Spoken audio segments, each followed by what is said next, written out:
दोस्तों आइए जानते हैं निर्जला एकादशी के बारे में। एकादशी व्रत खंडित ना हो और आपको व्रत का फल मिले, इसके लिए इन बातों को ध्यान में रखें। हिंदू पंचांग के अनुसार वृषभ और मिथुन संक्रांति के बीच जेठ मास की शुक्ल पक्ष की एकादशी निर्जला एकादशी कहलाती है। हिंदू धर्म में विशेष महत्व वाले निर्जला एकादशी का व्रत 6 जून को रखा जाएगा। दोस्तों हिंदू पंचांग के अनुसार वृषभ और मिथुन संक्रांति के बीच जेठ मास की शुक्ल पक्ष की एकादशी निर्जला एकादशी कहलाती है। हिंदू धर्म में विशेष महत्व वाले निर्जला एकादशी का व्रत 6 जून को रखा जाएगा। यह व्रत मानसिक एवं शारीरिक स्वास्थ्य के नजरिए से भी अति महत्वपूर्ण है। हिंदू पंचांग के अनुसार जेठ माह के शुक्ल पक्ष की एकादशी तिथि 6 जून को शुक्रवार को रात 2:15 पर शुरू होगी। वहीं इस तिथि का समापन अगले दिन यानी 7 जून शनिवार को सुबह 4:47 पर होगा। दोस्तों निर्जला एकादशी में किन नियमों का किया जाएगा पालन? एकादशी का व्रत भगवान विष्णु की आराधना को समर्पित है। इस एकादशी का व्रत करके श्रद्धा और सामर्थ्य के अनुसार दान करना चाहिए। इस दिन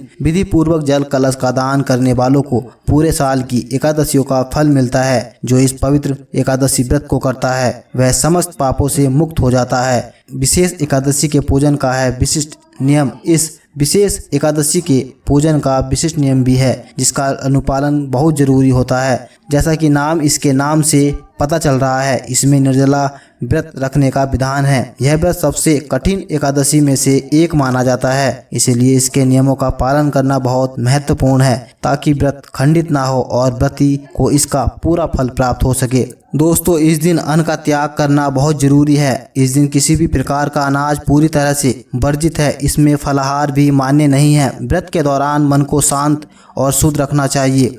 किसी के प्रति बुरे विचार नहीं लाने चाहिए और तीखा बोलने से बचना चाहिए। दिन भर कम बोलना चाहिए और हो सके तो मौन रहना चाहिए। दिन में सोने से बचना चाहिए। इस व्रत में ब्रह्मचर्य का पालन करना चाहिए और शारीरिक इच्छाओं पर नियंत्रण रखना चाहिए। इस दिन भगवान विष्णु की पूजा अर्चना, भजन कीर्तन और कथा सुननी चाहिए। इसके साथ ही इस तिथि पर रात में जागरण करना भी शुभ माना जाता है। द्वादशी के दिन सूर्योदय के बाद व्रत का पारण किया जाता है, लेकिन पारण से पहले जरूरतमंदों को दान दक्षिणा देना और पूजा करना बहुत जरूरी होता है। व्रत के दौरान क्रोध और लोभ जैसे नकारात्मक विचारों से दूर रहना चाहिए। सबसे जरूरी है और अनिवार्य भी है, अन्यथा व्रत का लाभ नहीं मिलता। विधि पूर्वक व्रत करने का है विधान। श्रद्धालु प्रातःकाल सूर्योदय के समय स्नान के बाद भगवान विष्णु की पूजा अर्चना कर निर्जला एकादशी व्रत करने का संकल्प ले। पंडित धर्मेंद्र झा ने बताया कि साधक और श्रद्धालु के लिए यह आवश्यक है कि वह पवित्रीकरण के लिए आचमन किए गए जल के अतिरिक्त अगले दिन सूर्य उदय तक जल की बूंद तक ग्रहण न करे एवं अन्न व फलाहार का भी त्याग करें। इसके बाद अगले दिन द्वादशी तिथि में स्नान के बाद पुनः विष्णु पूजन कर किसी विप्र को जल से भरा कलश व यथोचित दक्षिणा भेंट करने के बाद ही अन्न जल ग्रहण कर पारण करें। आइए जानते हैं निर्जला एकादशी का महत्व। इसे निर्जला एकादशी या भीमसेनी एकादशी भी कहा जाता है।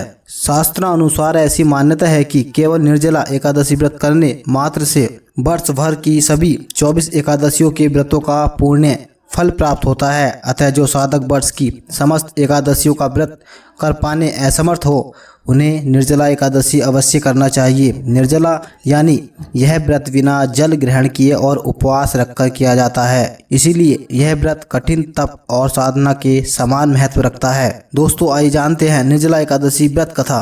दोस्तों जब वेद व्यास ने पांडवों को चारों पुरुषार्थ, धर्म, अर्थ, काम और मोक्ष देने वाले एकादशी व्रत का संकल्प कराया था, तब युधिष्ठिर ने कहा, जनार्दन जेठ मास के शुक्ल पक्ष में जो एकादशी पड़ती है कृपया उसका वर्णन कीजिए। भगवान श्री कृष्ण ने कहा, हे राजन, इसका वर्णन परम धर्मात्मा व्यास जी करेंगे, क्योंकि ये संपूर्ण शास्त्रों के त्वयज्ञ और वेद वेदांगों के पारंगत विद्वान है। तब वेद व्यास जी कहने लगे, कृष्ण और शुक्ल पक्ष की एकादशी में अन्न खाना वर्जित है। द्वादशी को स्नान करके पवित्र होकर फूलों से भगवान केशव की पूजा करें। फिर पहले ब्राह्मणों को भोजन देकर अंत में स्वयं भोजन करें। यह सुनकर भीमसेन बोले, परम बुद्धिमान पितामह मेरी उत्तम बात सुनिए। राजा युधिष्ठिर, माता कुंती, द्रौपदी, अर्जुन, नकुल और सहदेव ये एकादशी को कभी भोजन नहीं करते तथा मुझसे भी हमेशा यही कहते हैं कि भीमसेन एकादशी को तुम भी न खाया करो, परंतु मैं उन लोगों से यही कहता हूँ कि मुझसे भूख नहीं सही जाएगी। भीमसेन की बात सुनकर व्यास जी ने कहा, यदि तुम नरक को दूषित समझते हो और तुम्हें स्वर्गलोक की प्राप्ति अभिष्ट है और उन दोनों पक्षों की एकादशियों के दिन भोजन नहीं करना। भीमसेन बोले, महाबुद्धिमान पितामह, मैं आपके सामने सच कहता हूँ, मुझसे एक बार भोजन करके भी व्रत नहीं किया जा सकता, तो फिर उपवास करके मैं कैसे रह सकता हूँ। मेरे उदर में ब्रक नामक अग्नि सदा प्रज्वलित रहती है, अतः जब मैं बहुत अधिक खाता हूँ तभी यह शांत होती है। इसीलिए महामुनि, मैं पूरे वर्ष भर में केवल एक ही उपवास कर सकता हूँ, जिससे स्वर्ग की प्राप्ति सुलभ हो तथा जिसके करने से मैं कल्याण का भागी हो सकूँ। ऐसा कोई एक व्रत निश्चय करके बताइए, मैं उसका यथोचित रूप से पालन करूँगा। व्यास जी ने कहा, भीम, ज्येष्ठ मास में सूर्य वृष राशि पर हो या मिथुन राशि पर शुक्ल पक्ष में जो एकादशी हो, उसका यत्न पूर्वक निर्जल व्रत करो। केवल कुलाया आचमन करने के लिए मुख में जल डाल सकते हो, उसको छोड़कर किसी प्रकार का जल विद्वान पुरुष मुख में न डालें, अन्यथा व्रत भंग हो जाता है। एकादशी को सूर्योदय से लेकर दूसरे दिन के सूर्योदय तक मनुष्य जल का त्याग करें तो यह व्रत पूर्ण होता है। इसके बाद द्वादशी को प्रभात काल में स्नान करके ब्राह्मणों को विधिपूर्वक जल और स्वर्ण का दान करें। इस प्रकार सब कार्य पूरा करके जितेंद्रिय पुरुष ब्राह्मणों के साथ भोजन करें। वर्ष भर में जितनी एकादशी होती हैं उन सब का फल इस निर्जला एकादशी से मनुष्य प्राप्त कर लेता है। इसमें तनिक भी संदेह नहीं है। शंख, चक्र और गदा धारण करने वाले भगवान केशव ने मुझसे कहा था कि यदि मानव सबको छोड़कर एकमात्र मेरी शरण में आ जाए और एकादशी को निराहार रहे तो वह सब पापों से छूट जाता है। कुंती नंदन, निर्जला एकादशी के दिन श्रद्धालु स्त्री पुरुषों के लिए जो विशेष दान और कर्तव्य विहित है उन्हें सुनो। उस दिन जल में शयन करने वाले भगवान विष्णु का पूजन और जल में धेनु यानी पानी में खड़ी गाय का दान करना चाहिए। सामान्य गाय या घी से बनी गाय का दान भी किया जा सकता है। इस दिन दक्षिणा और कई तरह की मिठाइयों से ब्राह्मणों को संतुष्ट करना चाहिए। उनके संतुष्ट होने पर श्री हरि मोक्ष प्रदान करते हैं।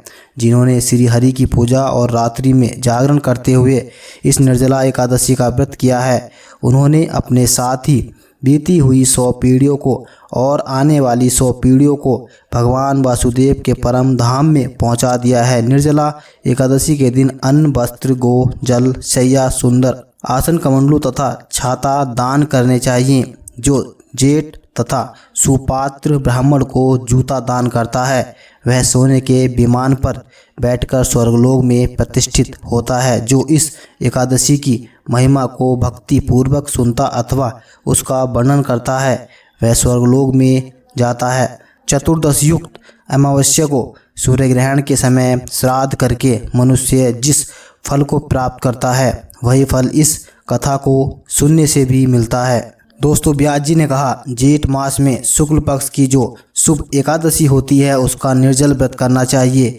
उस दिन जेठ ब्राह्मणों को शक्कर के साथ जल के घड़े दान करने चाहिए। ऐसा करने से मनुष्य भगवान विष्णु के समीप पहुंचकर आनंद का अनुभव करता है। इसके बाद द्वादशी को ब्राह्मण भोजन कराने के बाद स्वयं भोजन करें। जो इस प्रकार पूर्ण रूप से पापनाशिनी एकादशी का व्रत करता है वह सब पापों से मुक्त हो आनंदमय पद को प्राप्त होता है। यह सुनकर भीमसेन ने भी इस शुभ एकादशी का व्रत आरंभ कर दिया। दोस्तों, इसी तरह की वीडियो को देखने के लिए इस चैनल को सब्सक्राइब करें और वीडियो के कमेंट सेक्शन में राधे राधे जरूर लिखें।